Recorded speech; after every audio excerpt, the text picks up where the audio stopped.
Hello po ano. So ang sentiment ng mga guro natin ano sa ECP. Meron nga rin na po promote, may nai-endorse. Ang problema, very minimal. Halimbawa sa kanila parang nasa 1,000, 2,000 sa dami no. So lalo na yung mga big divisions no. Sabihin sa 1,000, 100 lang o less than 100 lang daw yung napo-promote no. Parang gano'n. Very minimal. Nai-endorse. So napakadami daw nilang naiiwan. Kung meron man na-promote, na-endorse, pero mas marami yung mga naiiwan.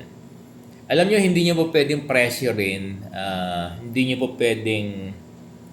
kayo pwedeng magalit, sumbatan. Hindi kayo pwedeng mag-isip na cheated kayo. Kasi, yung division nyo, kung ano lang naman kasi yung pondo nila, yun lang ang uubusin nila. Hindi sila po pwedeng mag-endorse ng sobra doon sa pondo lang nila. Kung halimbawa ang pondo lang ay 10 million, halimbawa lang, 'di ba? Yun lang uubusin ng isang division, yung 10 million. Halimbawa lang ito. Kaya it is true, no? It is true na talagang minimal lang yung very minimal, yes, yung nai-endorse at napo-promote ng ECP. Pero ang sabi naman ng DepEd, taon-taon naman ay nare-replenish at taon-taon ay nadadagdagan. Yun nga lang, sa dami ng guro nag-a-apply, talagang it will take time, Talagang baka mag-aantay talaga ng matagal bago sila ma-promote. Yun lang. No, kaya tapos ang requirement, ang sabi doon sa ECP, sa provision niyan, sa rules, uubusin muna, no? Kung uubusin muna 1,000, 2,000 ng mga na-promote, papaano na kailan na kaya uli mag-o-open yung division? Ganun 'yun.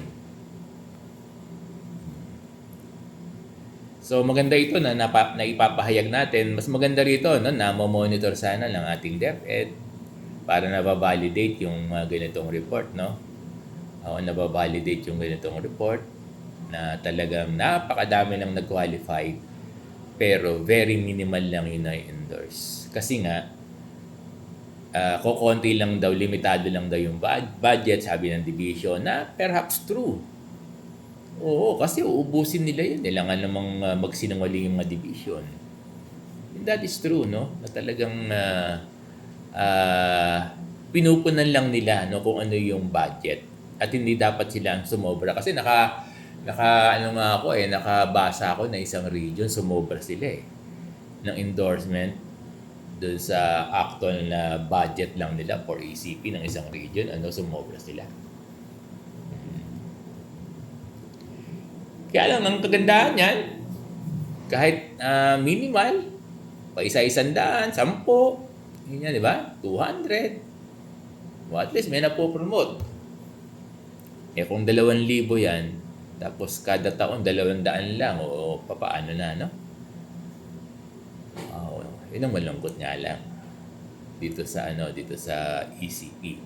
Kaya ang maganda rito ay yung unang taon ng implementation ay ito muna, pangalawang taon ay dodoblehin, sana pangatlong taon ay titriplehin.